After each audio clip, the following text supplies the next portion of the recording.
الحمد للہ رب العالمین والصلاة والسلام علی حبیبہ محمد وآلہ وصحبہ اجمعین۔ اعوذ باللہ من الشیطان الرجیم، بسم اللہ الرحمن الرحیم۔ فاذکرونی اذکرکم واشکروا لی ولا تکفرون۔ اللہم سبحانک لا علم لنا الا ما علمتنا انک انت العلیم الحکیم۔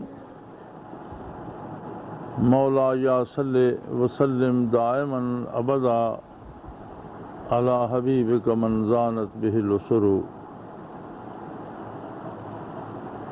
ارشاد باری تعالی ہے، فاذکرونی، تم مجھے یاد رکھو، تم میرا ذکر کرو، اذکرکم، میں تمہاری باتیں کروں گا،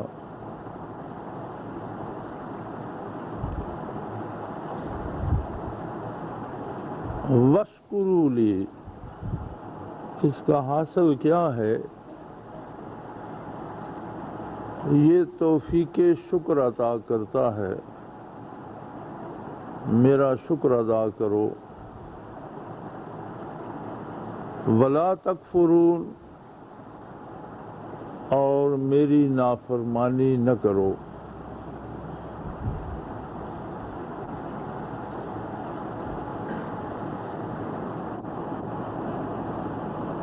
بڑی عجیب بات ہے،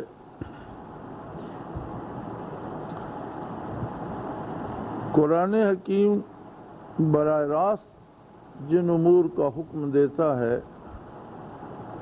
وہ فرض ہوتے ہیں، اور کم و بیش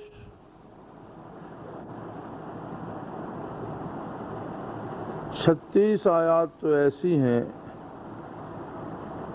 جو براہ راست ذکر کا حکم دیتی ہیں،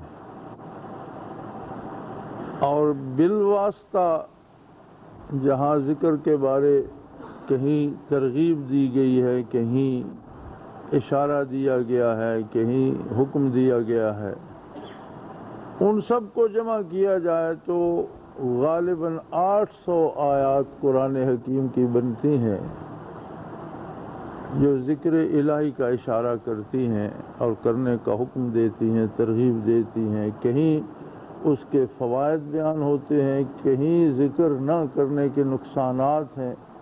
اس طرح سے بالواسطہ جن آیات میں ہے، اگر سب کو جمع کیا جائے تو لگ بھگ 800 کے قریب آیات بنتی ہیں۔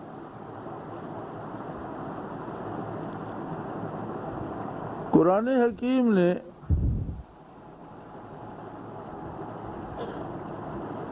انہی لوگوں کو اہل دانش مانا ہے جنہیں ذکر دوام نصیب ہے۔ ہمارے ہاں شاعر دانشور ہے، تنقید نگار دانشور ہے، مورخ دانشور ہے، سائنسدان دانشور ہے، جغرافیہ دان دانشور ہے، حساب دان دانشور ہے۔ مختلف شعبوں میں جب کوئی مہارت حاصل کر لیتا ہے تو دانشور کہلاتا ہے، لیکن قرآن حکیم نے معیار دانش صرف ایک بات کو رکھا ہے،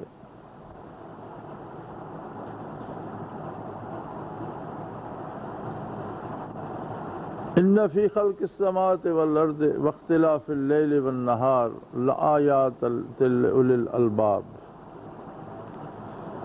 تخلیق ارض و سما اور شب و روز کی گردش، ساری حکمت، ساری سائنس، سارے علوم اس ایک جملے کے اندر سمو جاتے ہیں۔ ساری حساب دانیاں، ساری منطقیں، سارے دلائل اور ساری دنیا اسی ریسرچ پہ، اسی تحقیق پہ لگی ہوئی ہے۔ بڑے بڑے ادارے یونیورسٹیاں، سائنسدان، خلق السماوات والارض، ابھی زمین کی بات ہو رہی ہے۔ میں کل ایک سائنسدان کی بات سن رہا تھا جو زلزلوں یا طوفانوں پہ، ارتھ اور ٹارنیڈوز، اس پہ کام کر رہے ہیں، تو وہ بتا رہا تھا کہ ہمارے اندازے کے مطابق جدید علوم میں ہم نے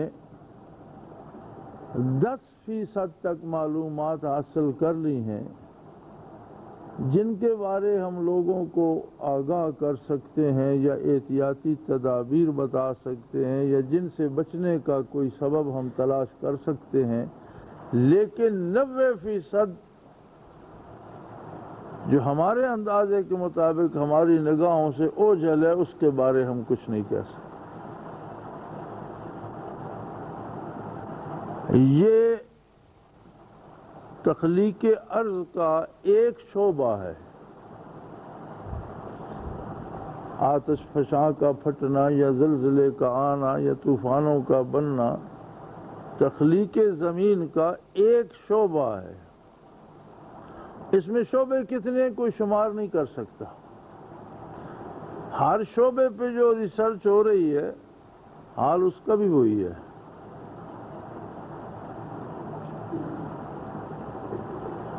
انسان تو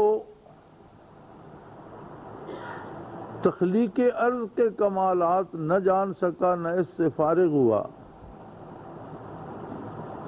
تو آسمانوں کی تخلیق، آسمانوں پر مخلوق، ان کا دائرہ کار، انسانی زندگی سے اس کا رشتہ،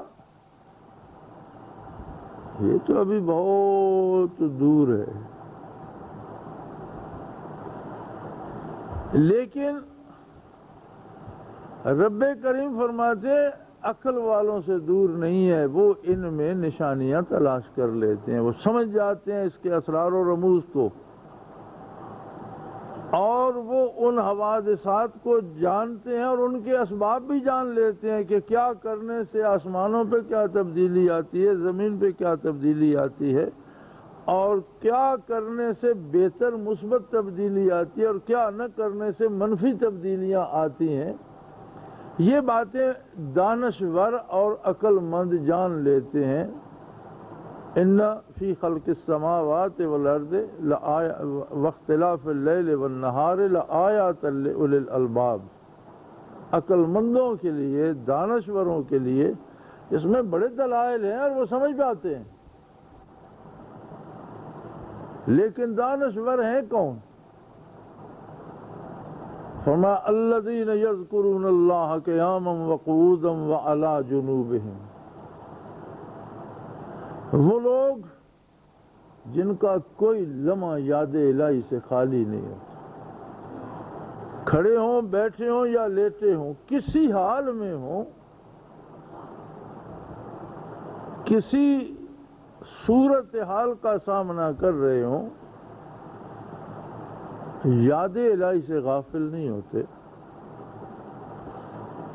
اور پھر یاد الہی از خود ایک جذبہ بیدار کرتی ہے، اور یتفکرون فی خلق السماوات والارض، ان میں اہلیت پیدا ہو جاتی ہے کہ وہ ارض و سما کی تخلیق میں تفکر کرتے ہیں، سوچتے ہیں۔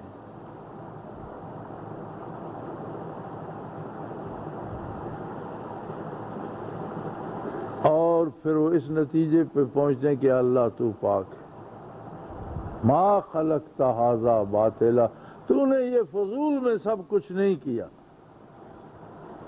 تو اپنے غضب سے، محرومی سے اور دوزخ کی آگ سے ہماری حفاظت فرما، ہمیں اس راستے پر جانے سے بچا جس کا انجام تیرا غضب ہے یا دوزخ۔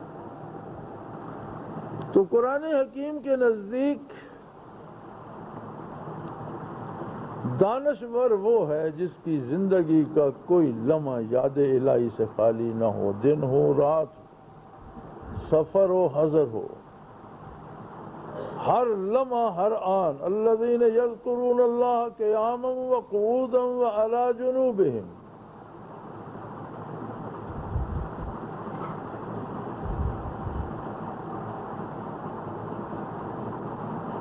لیکن بندے میں یہ حیثیت ہے کہ اللہ کو یاد کرے، اللہ کی باتیں کرے، یہ جرأت اس کی ہے. بندہ جو اپنی کاوشوں سے زمینی تغیرات کا اندازہ نہ کر سکا، بندہ جس کے جدید علوم شعبہ حیات میں سے کسی ایک شعبے کا احاطہ نہیں کر پاتے، بندہ جس کی ساری میڈیکل سائنس کسی ایک مرض کا علاج دریافت کرتی ہے اور اس علاج سے دوسرا مرض پیدا ہو جاتا ہے جو اس سے کنٹرول نہیں ہوتا. یعنی مزے کی بات تو یہ ہے کہ جو چیز شفا کے لیے ایجاد کی جاتی ہے وہ ایک نئی بیماری پیدا کر دیتی ہے جس سے آپ سائیڈ ایفیکٹ کہتے ہیں.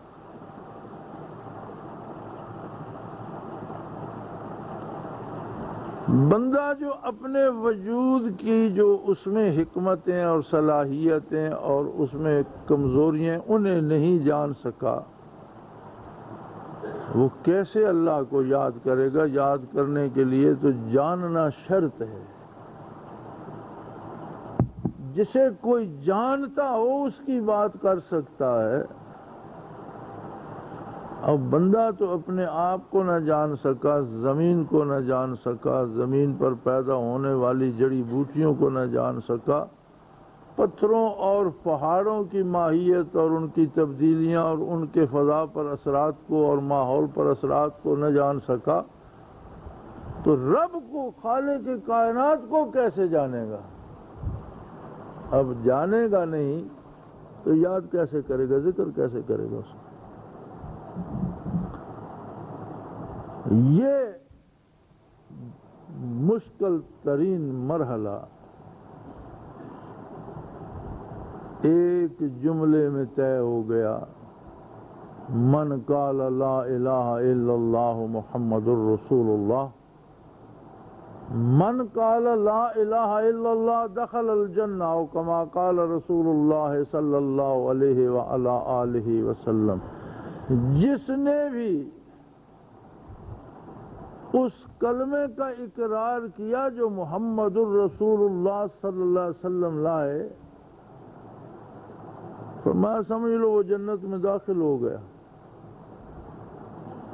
یہ جو سمجھا جاتا ہے نا صرف کلمہ پڑھنے سے جنت داخل ہو گیا، اس کا مفہوم یہ نہیں ہے.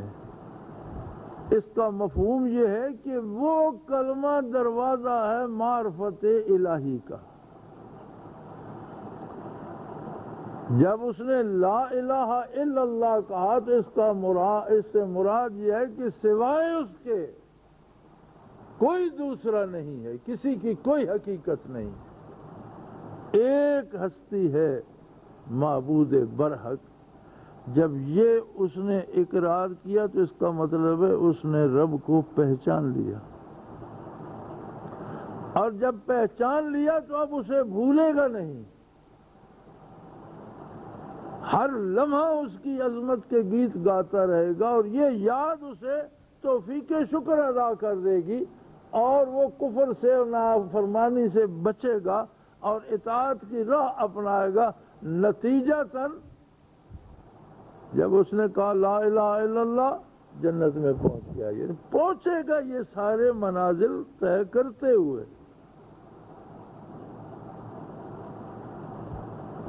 اور جس نے لا الہ الا اللہ کہہ بھی دیا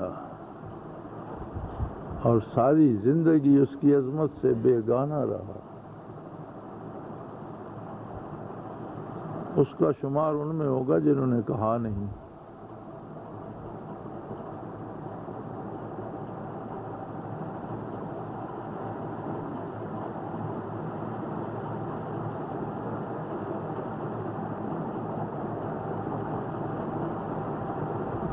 بعض لوگ لا الہ الا اللہ کہیں گے دعوے اسلام پہ زندہ رہیں گے، ٹوٹی پھوٹی نمازیں بھی پڑھیں گے، روزے رکھیں گے، حج زکوٰۃ بھی ہوگا، میدان حشر جب قائم ہوگا لوگ اٹھیں گے، ہر کلمہ گو دوڑے گا لوائے حمد کی طرف، آقا نامدار صلی اللہ علیہ وسلم کے جھنڈے کی طرف۔ کچھ لوگوں کو باذن الہی فرشتے روک لیں گے، ادھر مت جاؤ، تمہیں اس طرف جانا ہے، تمہیں یہود و نصارہ کی صفوں میں کھڑا ہونا ہے، تمہیں کفار کے ساتھ کھڑا ہونا ہے، تمہیں ہندوؤں کے ساتھ کھڑا ہونا ہے۔ تو حضور نبی کریم صلی اللہ علیہ وسلم عرض کریں گے بار الہ، یہ کلمہ گو ہیں، مسلمان ہیں، بھلے ہیں یا برے، خطا کار ہیں یا گناہ گار، لیکن یہ کلمہ گو ہیں، انہیں میرے پاس آنے دیا جائے۔ تو ارشاد ہوگا ان قوم اتخذوا ھذا القرآن مہجورا، یہ وہ لوگ ہیں جن کی زندگیوں کے ٹائم ٹیبل سے قرآن خارج ہو گیا تھا، ان کا کھانا قرآن کے مطابق نہیں تھا، یہ حرام کھاتے تھے، سود خور تھے، ان کا رہنا جینا بسنا، ان کی تہذیب، ان کے افکار، ان کا کردار، انہوں نے اپنی زندگی سے قرآن کو نکال کر پھینک دیا۔ ان قوم اتخذوا ھذا القرآن مہجورا، انہوں نے تو قرآن کو اپنے سے دور کر دیا۔ آج یہ آپ کے قدموں سے دور پھینک دیے جائیں گے۔ جس تہذیب میں سانس لیتے تھے اس قوم کے ساتھ میں انہیں کھڑا کروں گا،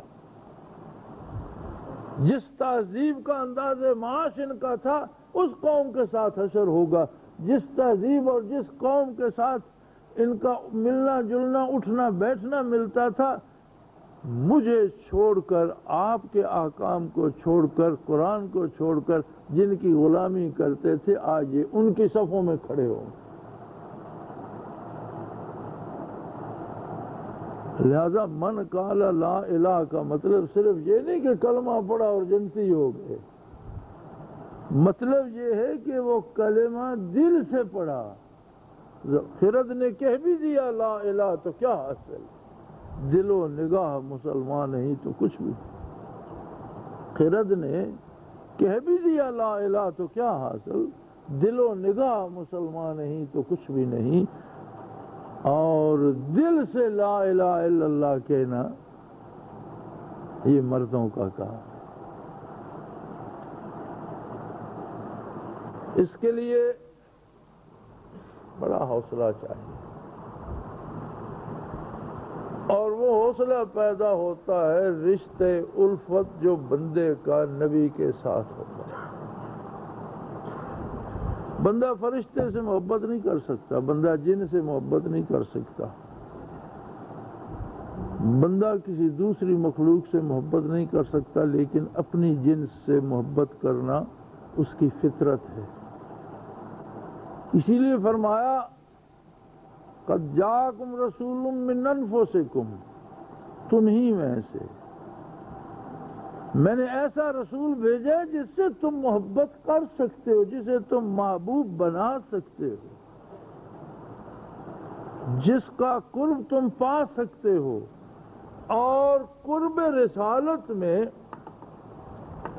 آنکھوں میں وہ روشنی اور وہ بینائی آتی ہے جو جمال باری کو آشکارا دیکھتی۔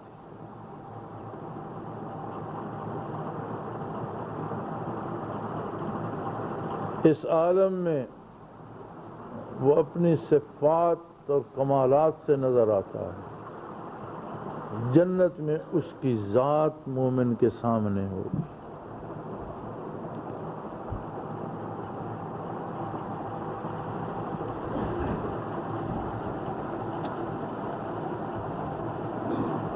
پھر دنیا میں عجیب لوگ تھے وہ جنہوں نے یہ درد دل، یہ گہرائیوں میں اترنے والا کلمہ، یہ برکات نبوی، آقا نامدار صلی اللہ علیہ وسلم سے حاصل کی اور دنیا کو چشمہ صافی کی طرح سیراب کرتے چلے گئے اور لاکھوں دلوں کو روشن کرتے چلے گئے۔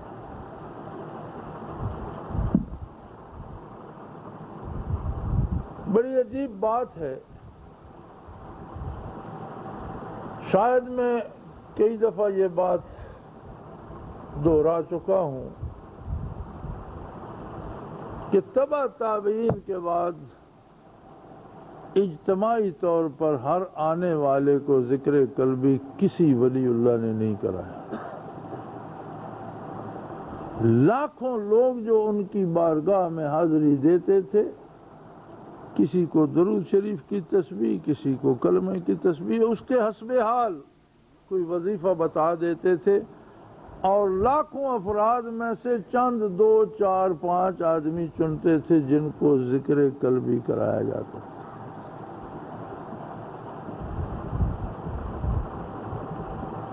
حضرت رحمت اللہ تعالی علیہ کے ساتھ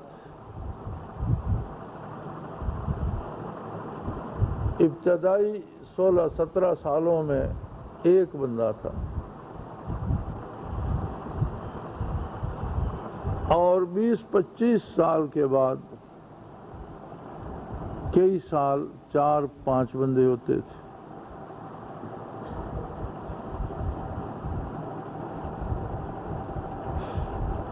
پھر اس کے بعد اللہ نے توفیق دی، مجھے یہ سعادت ہمراہ کعبی کی نصیب ہوئی۔ بڑی دیر میں بھی اکیلا رہا، پھر کچھ کوشش کی کچھ لوگوں کو اور شامل فرمایا جائے، لیکن حضرت بڑی سختی فرماتے تھے اس پر۔ مگر رفتہ رفتہ اللہ کو منظور ہوا اور یہ فیض عام کا سلسلہ جاری ہوا کہ آنے والے ہر بندے کو، مرد، عورت، خواتین، بچے، بوڑھے کو ذکر قلبی کرایا جائے۔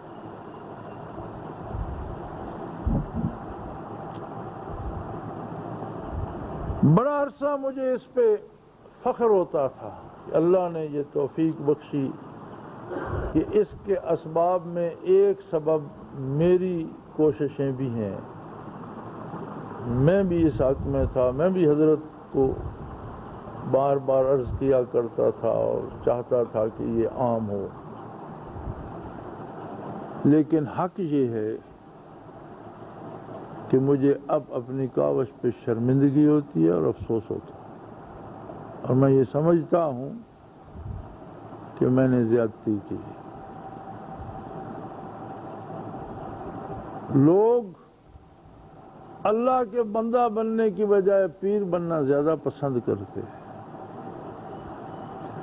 لوگ عز و نیاز مندی کی بجائے اپنی بڑائی زیادہ پسند کرتے ہیں، خود کو بڑا بنانے کے چکر میں ہوتے ہیں۔ لوگ اجتماع کو ایک نعمت الہی سمجھ کر اس کی برکات لوٹنے کی بجائے پکنک کے لیے آنا زیادہ پسند کرتے ہیں۔ بچوں کو ساتھ لانا، 2-4 رات ٹھنڈی جگہ پہ رہنا، گپ شپ کا ہو جانا، بہت سے لوگوں کا مل جانا۔ مجھے اپنے کیے پہ اب شرمندگی ہوتی ہے، کاش 3-4-5 لوگ ہی ہوتے جو صرف اللہ کے لیے جمع ہوتے، صرف اللہ اللہ کرتے اور اللہ کے لیے جدا ہو جائے۔ کوئی ان میں گرمی سردی پوچھنے والا نہ ہوتا، کوئی ان میں نمک مرچ پوچھنے والا نہ ہوتا، کوئی ان میں دنیاوی جاہ کا متلاشی نہ ہوتا، کوئی ان میں پیر بننے والا نہ ہوتا، کوئی ان میں اپنے کشف کی شہرت کا طالب نہ ہوتا۔ کاش ایسا ہوتا۔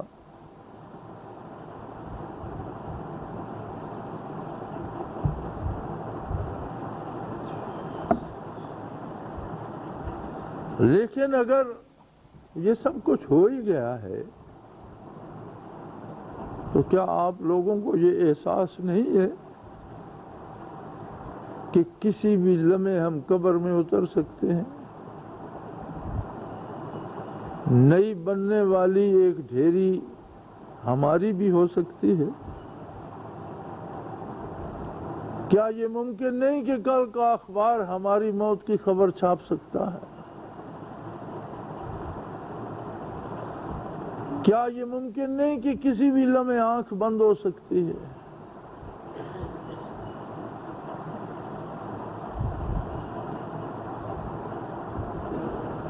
تو پھر کیوں آپ لوگ اپنی اصلاح نہیں کرتے؟ یہ پیروں کا کارخانہ نہیں ہے، فرعونیت یہاں نہیں بٹتی، یہاں تو عجز و نیاز بٹتا ہے، عشق رسول بٹتا ہے، معرفت الہی بٹتی ہے۔ اور یاد رکھو، معرفت الہی کا صرف ایک نتیجہ ہے، وَاشْكُرُوا لِي، میرے شکر گزار بندے بن جاؤ۔ شکر گزاری کا یہ مطلب نہیں کہ صرف نماز روزہ کرو، کھانا کھاؤ اور اندر بیٹھے رہو۔ شکر گزاری کا مطلب وہ ہے جو صحابہ کرام رضوان اللہ علیہم اجمعین کی زندگیوں میں ملتا ہے، کہ مٹھی بھر خیمہ نشین اور صحرا نشین بدوؤں کو جب شکر الہی نصیب ہوا تو طاغوت کی طاقتوں کو روئے زمین سے مٹا کر عظمت الہی کے جھنڈے گاڑ دیے۔ شکر کا مطلب یہ نہیں کہ حجرہ نشین ہو جاؤ، شکر کا مطلب یہ ہے کہ پھر اللہ کی زمین کو ظلم سے پاک کرنے میں جٹ جاؤ۔ شکر کا مطلب یہ ہے، ارے ایک جگنو کو تھوڑی سی روشنی دی ہے اللہ نے، ایک نقطہ، جتنی تاریک رات ہو وہ نقطہ چمک رہا ہوتا ہے، اس سے کوئی ماحول روشن نہیں ہو جاتا، کوئی گلیاں روشن نہیں ہو جاتی، وہ اس بات سے ڈرتا نہیں، شرمندہ نہیں ہوتا کہ اتنی تاریکی ہے اور اتنا سا ذرہ میں وہ اپنا جو اس کے پاس ہے وہ روشنی وہ بکھیر رہا ہوتا۔ ایک تل بھر جگہ صحیح، لیکن وہاں سے تو اندھیرے کا ظلمت کا جگر چھلنی ہو رہا ہو۔ بندے مومن کتنا بھی کمزور ہو، لیکن اس کے دل کا نور ماحول میں جگنو جتنا ہی صحیح لے روشنی تو دیتا ہے، اور تب دیتا ہے جب اس کا مقصد وصول الہی ہو، بارگاہ نبوت میں آبرو مندانہ حاضری ہو، زندگی بدل جائے، توفیق شکر نصیب ہو۔ ولی اللہ فرشتے نہیں ہوتے، ان سے گناہ ہو سکتا ہے، انسان ہوتے ہیں، لیکن محفوظ ضرور ہوتے ہیں، اللہ ان کی حفاظت فرمائے۔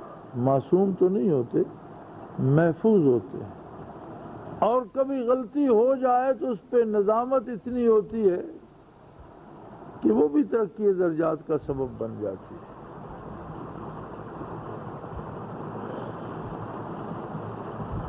جو ہونا تھا وہ تو ہو چکا، اب میری گزارش یہ ہے، اب میں اسے نہیں روک سکتا، یہ اسی طرح چلے گا انشاءاللہ،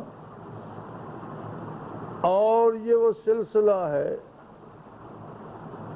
جو کسی کے طعنوں سے، کسی کی تنقید سے ختم نہیں ہوگا، بلکہ جب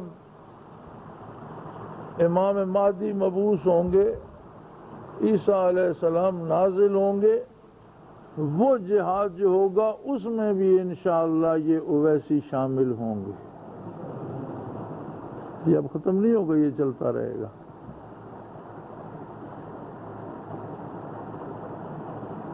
کون ہوں گے، کتنے لوگ ہوں گے، ان میں کوئی پیر صاحب نہیں ہوں گے،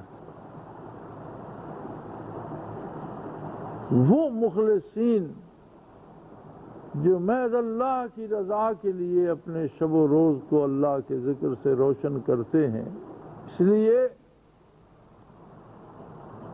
کہ ذکر جب رسم بن جائے تو اس میں جان نہیں رہتی، اور جب تک وہ درد دل نہ بنے اس سے شفا نہیں ہوتی، اور یہ سارا اس کے دستے قدرت میں ہے۔ وہ ایک اردو شاعر نے بڑا خوبصورت کہا تھا، میں تو تیرے خیال کو 100 بار چھوڑ دوں، میری کمزوریاں، میری کوتاہیاں، میری غفلتیں، میری کم ہمتی، میں تو ایسا ہوں کہ میں تو تیری یاد بلا کر بیٹھ جاؤں، لیکن تیرا خیال نہیں چھوڑتا مجھے۔ یہ تیرا کرم ہے کہ تو اپنی یاد کو مجھ سے جدا نہیں ہونے دیتا۔ سلاسل ان لوگوں سے چلتے ہیں، برکات ان لوگوں سے آگے بڑھتی ہیں جن کا یہ عالم ہو جائے کہ اس کا خیال انہیں چھوڑے نہیں، اور اس کے لیے نیاز مندی اور عجز شرط ہے، اپنے آپ کو پہچاننا بھی شرط ہے کہ میری حیثیت کیا ہے۔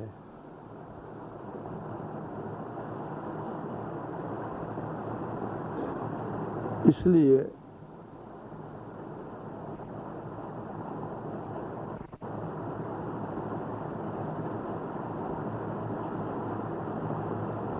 سالانہ اجتماع میں زیادہ سے زیادہ وقت لگا لیا کرو، پھر 1 سال بڑا لمبا عرصہ ہوتا ہے۔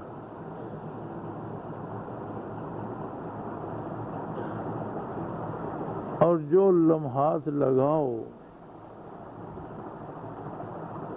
ایسے لگاؤ یار، زندگی کا تو ایک لمحہ تبدیلی کے لیے کافی ہے، صرف ایک لمحہ۔ یہدی الیہ من ینیب، ایک لمحہ جس میں انابت اللہ پیدا، جس میں ایک آرزو پیدا ہو جائے کہ اللہ مجھے قبول کر لے، ایک لمحہ، فرمایا میں اگلا کام میں کر دیتا ہوں۔ یہ ساری محنت اس ایک لمحے کی تلاش میں ہے۔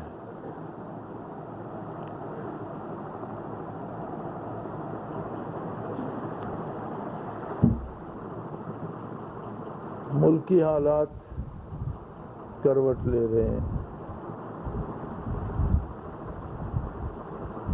ایک بالکل نئی چیز سامنے آ رہی ہے،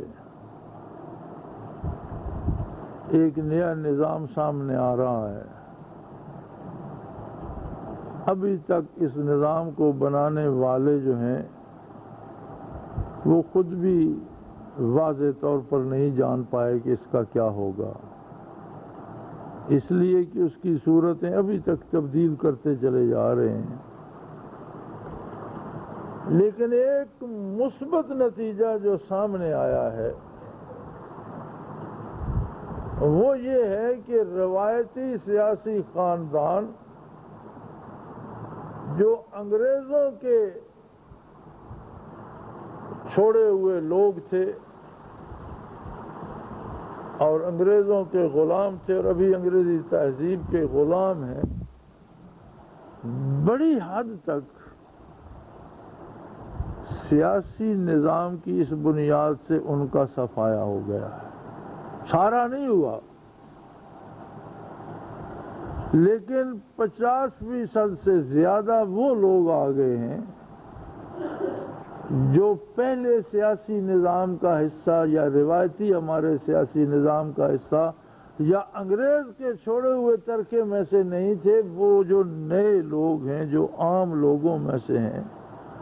شاید اللہ کریم اسی میں کوئی بہتری پیدا فرما دیں، اور اللہ کرے اگر صوبائی اور قومی اسمبلیوں میں یہ تبدیلی آئے کہ ان میں جو روایتی خاندان جو گزشتہ نصف صدی سے پیر تسمہ پا کی طرح اس قوم کی گردن پر سوار ہیں، اگر ان کے پنجوں سے اس قوم کی گردن نکل سکے تو شاید کچھ ایسے لوگ بھی آ جائیں جو حق کو سن سکیں، سمجھ سکیں۔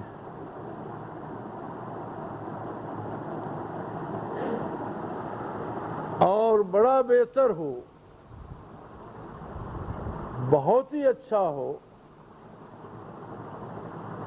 کہ کوئی ایسا سیٹ اپ بنا دیا جائے جو ملک کے قابل ترین لوگوں پہ مشتمل ہو، جنہیں سیاست سے، حکومت کرنے سے دلچسپی نہ ہو،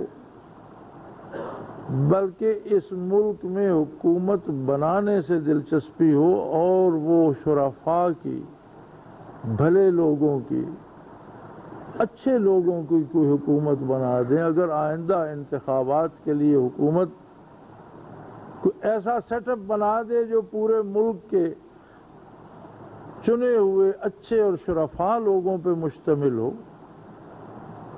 اور وہ اگلے الیکشن کروائیں یا اگلی حکومتیں صوبائی اور قومی بنوائیں، تو شاید اس ایک اقدام سے بہت بڑی تبدیلی آ جائے۔ کیونکہ اس دفعہ اس چھوٹے سے مقابلے میں ہم نے بڑے بڑے بتوں کو گرتے دیکھا ہے۔ اللہ کرے کوئی ایسا طبقہ، کچھ ایسے لوگ آگے آ جائیں جن کے کان حق کی آواز بھی سن سکیں۔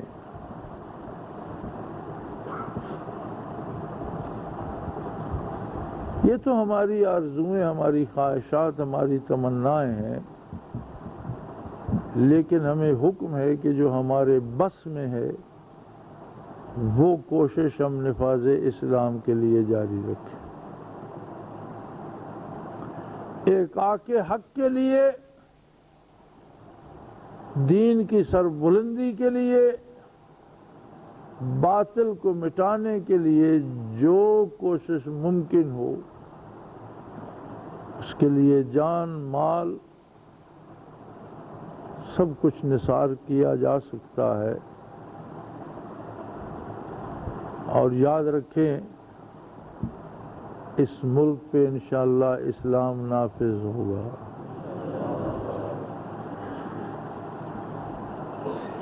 درخت کون لگاتا ہے اور پھل کون کھاتا ہے، کھیتی کون سینچتا ہے اور فصل کون اٹھاتا ہے، یہ تو رب ہی جانے۔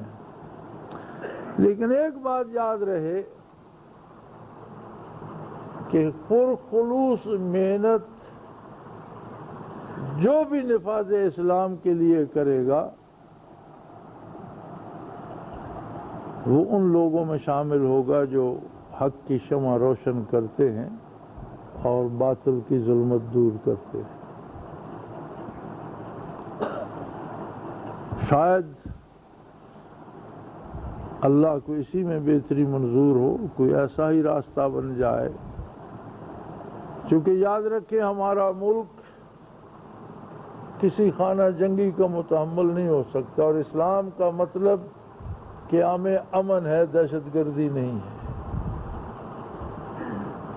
جانوں کو تحفظ دینا اسلام ہے، دوسروں کی جانیں لینا اسلام نہیں ہے۔ قتل و غارت گری اور دہشت گردی سے اور ڈاکے اور چوری کے پیسے اکٹھے کر کے انقلاب نہیں لائے جاتے، اسلامی انقلاب نہیں لایا جا سکتا۔ سوشلسٹ انقلاب میں تو بینک ہی لوٹے گئے، یہ دوسرے باطل انقلابوں میں تو لوٹ ہی کا پیسہ، لیکن وہ باطل کی سربلندی کے لیے خرچ ہوا۔ صلاح الدین ایوبی رحمۃ اللہ تعالی علیہ کا ایک واقعہ میری نظر سے گزرا۔ برسر پیکار تھے اور کئی مہینوں کی تنخواہ فوج کی بقایا تھی، سپاہ کو تنخواہ نہیں مل رہی تھی، مشکل سے جنگی اخراجات پورے ہو رہے تھے۔ کسی نے فرعون کے کسی مقبرے کا دروازہ تلاش کر لیا اور اس کے اندر بے شمار دولت اور زر و جواہر اور سونا پڑا تھا۔ تلاش کرنے والے لڑتے بھڑتے آپس میں مر گئے. ایک بچہ اس نے جا کر سلطان کو اطلاع دی. سلطان بنفس نفیس تشریف لائے. اس تہ خانے میں اترے جو آج انگریزوں نے کھولے ہوئے ہیں اور سونے سمیٹ رہے ہیں. وہ ساری دولت دیکھی, باہر تشریف لائے اور حکم دیا کہ اس کا منہ اسی پتھر سے بند کر کے اس پر بے شمار ریز ڈال کر اس کو پھر اس طرح کا بنا دو, کسی کو اس کی سمجھ نہ آئے. تو کسی نے عرض کی کہ یا امیر, مہینوں کی تنخواہ سپاہ کی باقی ہے اور یہ تو منوں کے حساب سے سونا اور ہیرے اور جواہرات پڑے ہیں. فرمانے لگے میری سپاہ حق کے لیے لڑ رہی ہے اور فرعون کا مال کھا کر ایک آنکھ حق کے لیے نہیں لڑا جاتا. اسے زیر زمین ہی رہنے دو. ہم فاقہ کر لیں گے لیکن حلال کھا کر لڑیں گے. ہم جہاد کر رہے ہیں.